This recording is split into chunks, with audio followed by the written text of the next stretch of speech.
অনেকে ভাবতেছেন হুজুর আমি না হয় 5 ওয়াক্ত নামাজ পড়ি না, তাই বলি কি আমি জুমার নামাজ পড়ি না? আজকে বাংলাদেশে অনেক মসজিদ দোতলা হয়েছে। জিজ্ঞাসা করা হয় দোতলা কেন? বলে হুজুরে এত মানুষ আঁটে না বলে দোতলা। আমি কইলাম ফজরের খবর কি? বলে এক কাতারে হয় না। জোহরের খবর কি? এক কাতারের একটু বেশি হয়। আসরের খবর কি? হাট বাজারে চলে গেছে। মাগরিবের খবর কি? এখন হাট বাজার থেকে আসে নাই। এশার খবর কি? বলে ফজরের মতন। মসজিদের মধ্যে কয় কাতার? কয় 9 কাতার। 9 কাতারে 2 কাতার বুঝলে হয় না, তাহলে দোতলা করবা কেন? বলে ওই যে জুমার দিন সবার শেষে আসা আগে যায়, ওই শালাকের জন্য দোতলা। জুমার দিনে সবার শেষে আসা আগে যায়, ওর কে জন্য দোতলা করতেছে? আপনারা বলেন তো, 5 ওয়াক্ত নামাজ বাদ দিয়ে খালি জুমার নামাজ যারা পড়ে এরকে রেজাল্ট কি? হ্যাঁ, 0 লয়। এদেরকে আল্লাহ বলবে হাসরের ময়দানে, লা তাকনাতু মির রাহমাতিল্লাহ, আমার রহমত থেকে কেউ নিরাশ হতে পারবে না। যারা শুধু জুমার নামাজ পড়েছো, 5 ওয়াক্ত পড়ো নাই, আমি আল্লাহ তাদেরকে জান্নাত দিয়ে দিলাম, যাও। তখন জুমা পার্টি হাইরে খুশি হবি, জান্নাতের দিকে মারবে দৌড়, যাই দেখবে জান্নাতের দরজার বিশাল একটা তালা। তো বলবে আল্লাহ আপনি আমাকে জান্নাত দিলেন, কিন্তু জান্নাতের দরজার যে তালা, আল্লাহ বলে খুঁজে দেখ চাবি তোর কাছে আছে। তখন ওরা খুঁজে দেখবে একটা চাবি আছে। চাবি তালার মধ্যে ঢুকবে কিন্তু ঘুরবি না। ঢুকছে ঠিকই কিন্তু ঘোরে না। আল্লাহ চাবি তো তালাই ঢুকলো কিন্তু ঘোরে না কেন? আল্লাহ তখন বলবে তালার মধ্যে 5টা দাগ আছে, তোদের চাবির মধ্যেও 5টা দাগ থাকা লাগবে। দাগে দাগে মিল হবে, কুট্টুস করে খুলে যাবে। তখন জুম্মা পার্টি বলবে আল্লাহ কিসের দাগ? আল্লাহ বলবেন 5 ওয়াক্ত নামাজের দাগ। দেখ তো তোর চাবির মধ্যে 5 ওয়াক্ত নামাজের দাগ আছে। আমাদের চাবি তো খালি তেল তেলা। আল্লাহ কয় জান্নাত দেখে ফেরত আন। তার মানে বোঝা গেল শুধু জুমার নামাজ যারা পড়তেছে এরা জান্নাতে ঢুকতে পারবে না, জান্নাত দেখে ফেরত আসা লাগবে। ওয়া আমিলু সালিহাত, নেক আমলের মধ্যে 1 নম্বর হলো নামাজ। পুরুষের জন্য 1 নম্বর নামাজ। এই জন্য আল্লাহ কোরআনে বলেছেন আল্লাযীনা ইম্মাক্কান্নাহুম ফিল আরদ, মুসলমানের মধ্যে কাউকে যখন ক্ষমতার চেয়ার দেওয়া হবে, ও ক্ষমতার চেয়ারে বসার পরে পদ্মা সেতু নির্মাণ করবে না, ক্ষমতার চেয়ারে বসার পরে 12 লাইন 4 লাইন রাস্তা করবে না, কাজ করবে কিন্তু 1 নম্বর কাজ হচ্ছে আকামুস সালাত, নামাজ কায়েম করবে। তাহলে সামনে যদি কোরআনের শাসন আমরা দেখি, তাহলে 1 নম্বর আমল কি? আরো জোরে বলা লাগবে। পুরুষের জন্যে 1 নম্বর আমল হচ্ছে নামাজ, আর নারীদের জন্যে 1 নম্বর আমল হচ্ছে পর্দা। অথচ আল্লাহ কোরআনে বলেন, আল্লাহ কোরআনে বলতেছেন ইন্নাল্লাহা ইয়ামুরুকুম আন তুআদ্দুল আমানাতি ইলা আহলিহা ওয়া ইযা হাকামতুম বাইনান নাস আন তাহকুমু বিল আদল। জোরে বলেন সুবহানাল্লাহ। এই কোরআন দিয়ে যখন রাষ্ট্র চলবে তখন বিচার কেমন হবে একটু শোনেন, সামান্য শোনেন। বাংলাদেশের মতন 96টা দেশের খলিফা, নাম হলো হযরত ওমর, জুমার দিনে খুতবা দিচ্ছেন। খুতবা মানে ওয়াজ করতেছেন। ওমর ফারুক যখন ওয়াজ করতেছে, মাঝখান থেকে একজন সাহাবী দাঁড়িয়ে বলতেছে ইয়া আমিরাল মুমিনিন, আপনার ওয়াজ আমরা শুনব না। ওমর ফারুক চমকে বললেন আমার দোষটা কি? বলে আমাদেরকে খাটো পাঞ্জাবি দিয়া আপনি লম্বা জুব্বা পরে খুতবা দিচ্ছেন। আমরা খাটো পাঞ্জাবি আর আপনি লম্বা জুব্বা। আপনি লম্বা জুব্বা কোথায় পাইলেন? যতক্ষণ না বলবেন ততক্ষণ আপনার ওয়াজ আমরা শুনব না। বিচার কাক কয়?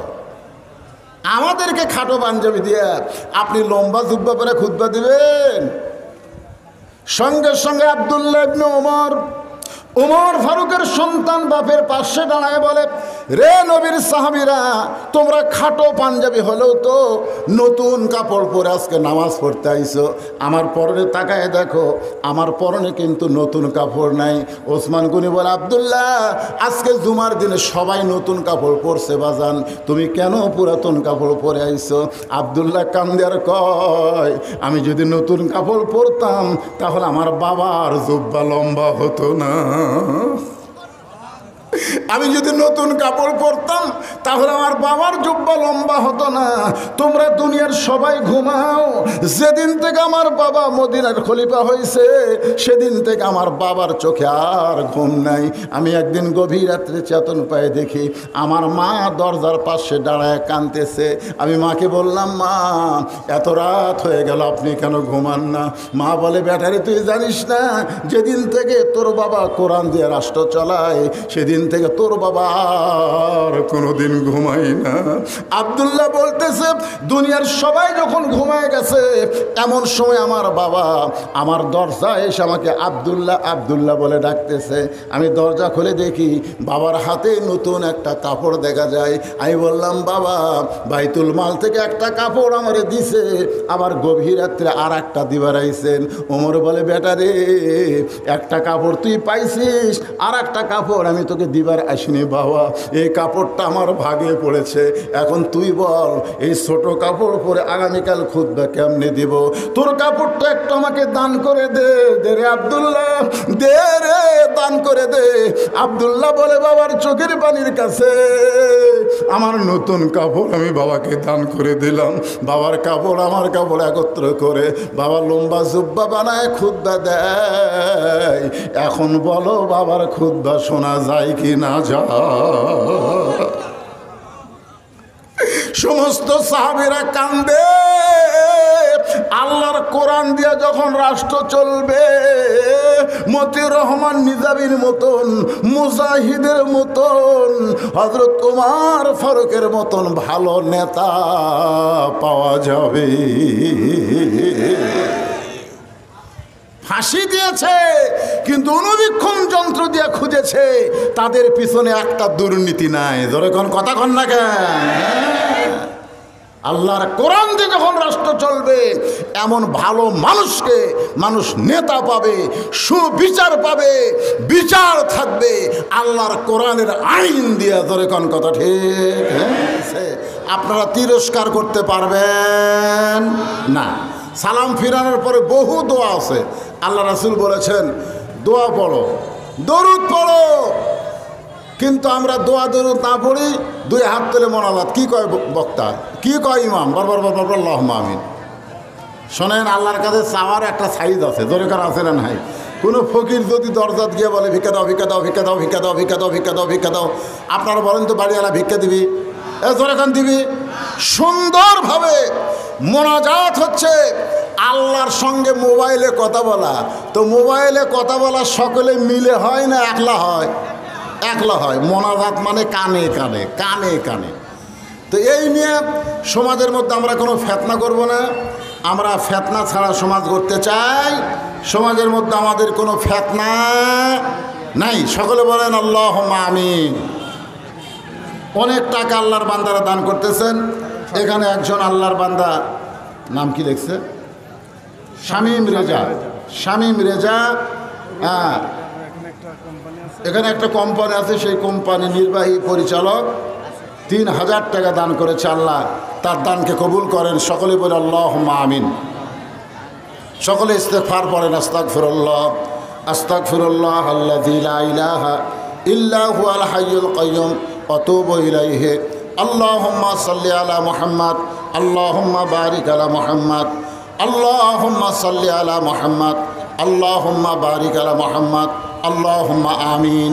আল্লাহুম্মা আনতাস সালাম ওয়া মিনকাস সালাম, তাবারাকতা ইয়া যাল জালালি ওয়াল ইকরাম। আল্লাহ, সন্দেহ কলেজ ময়দানে আমার পিছনে ফ্যান চলতেছে, তারপরেও আমার গাও ঘামতেছে। এত গরমের ভিতর তোমার পাগল বান্দা বান্দিরা আরামের বাড়ি ফ্যানের বাতাস বাদ দিয়া গরমের মধ্যে ঘরমাক্ত শরীর নিয়া জান্নাতের বাগানে বসে সূরা আসর থেকে আলোচনা শুনল। আল্লাহ মেহেরবানি করে আজকের মাহফিল সকলের হেদায়েতের জন্যে, নাজাতের জন্যে, জান্নাতের জন্যে কবুল করো। এই মাহফিলের শুরু থেকে শেষ পর্যন্ত যত আলোচনা হয়েছে আল্লাহ, এর মধ্যে যদি ত্রুটি হয়, ভুল হয়, মাফ করে দিও। এর যা হাদিয়া মঞ্জুর করো। সোনার মদিনায় নবী পাকের রওজা মোবারকে আল্লাহ তুমি কবুল করো। তামাম আম্বিয়াই কেরাম, সাহাবী কেরাম, তামাম পৃথিবীর মাটির নিচে যত মুমিন মুমিনা শুয়ে আছে আল্লাহ, সকলে আরো আফরে হাদিয়া কবুল করো। আমরা যারা হাত তুলেছি আল্লাহ, আমাদের জনম দুঃখী মা বাবা যাদের কবরে গেছে, সকলেই জবান খুলে বলেন রব্বির হামহুমা কামা রব্বায়ানি সগীরা। আল্লাহ বাপ মার কবরকে জান্নাতের টুকরা বানাও। আল্লাহ মসজিদকে কিয়ামত পর্যন্ত কবুল করো। আমি যখন প্রথম আইছিলাম তখন মসজিদ কেমন দেখেছিলাম, আজকে মসজিদ দেখে কলিজা ভরে গেছে আল্লাহ। যারা কষ্ট করে মেহনত করে টাকা পয়সা দিয়া এত সুন্দর মসজিদ গড়াইছে, তাদের সকলকেই মসজিদের ওসিলায় জান্নাতিক তুমি কবুল করে নাও। আজকেও যারা নগদে বাকিতে তোমার মসজিদের জন্য দান করেছে আল্লাহ, সকলের দানগুলোকে জান্নাতের বিনিময়ে কবুল করো। আমার মা বোনদের জন্য পর্দার ওয়াজ করেছে আল্লাহ, মা ফাতেমার চরিত্র দান করো। ফাতেমার মতন পর্দা নিশে কবুল করে নাও আল্লাহ। পুরুষ মানুষের 1 নম্বর আমল হলো নামাজ। যার নামাজ নাই তার কিছুই নাই। রাসূল বলেছেন মান তারাকা সালাতু মুতাম্মিদান ফাকাত কাফারা। একটা ওয়াক্ত নামাজ ইচ্ছা করে কেউ যদি বাদ দেয়, সে আল্লাহর সঙ্গে কুফরি করে।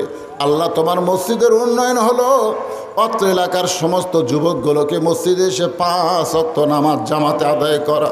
আল্লাহ এলাকার সব মানুষকে তোমার ঘরে এসে 5 ওয়াক্ত নামাজ আদায় করার তৌফিক দিয়ে দিও আল্লাহ। মসজিদের যারা জায়গা দিছে, মসজিদকে সুন্দর করে গড়াইছে, এদের মধ্যে যারা কবরে চলে গেছে আল্লাহ তাদের কবরগুলোকে জান্নাতের টুকরা বানায় দাও। যে কোরআনের ওয়াজ শুনলাম আল্লাহ, আগামীতে আমরা বাংলার জমিনে কোরআনের সমাজ যেন দেখতে পাই, এ তৌফিক আল্লাহ আমাদেরকে দান করে দাও। সকলে জবান খুলে বলে আল্লাহুম্মা আমিন। আল্লাহ পারে কি পারে না? আল্লাহ পারে ভাই। সকালেও মানুষ জানতো না স্বৈরাচারী এভাবে পতন হবে, দুপুরেও জানতো না এভাবে পতন হবে। দেখেন বিকেলবেলা পলায়ে চলে গেছে। আল্লাহ পারে কি পারে না? জোরে খান। অবশ্যই আল্লাহ তাআলা আমাদেরকে কোরআনের সমাজ দেখাবে ইনশাআল্লাহ। আমাদের সকলের জন্য কবুল করো আল্লাহ। খাস করে মতিউর রহমান নিজামী হুজুরের কবরকে জান্নাতের টুকরা বানায় তাকে জান্নাতের আলা মাকাম দান করে দাও আল্লাহ।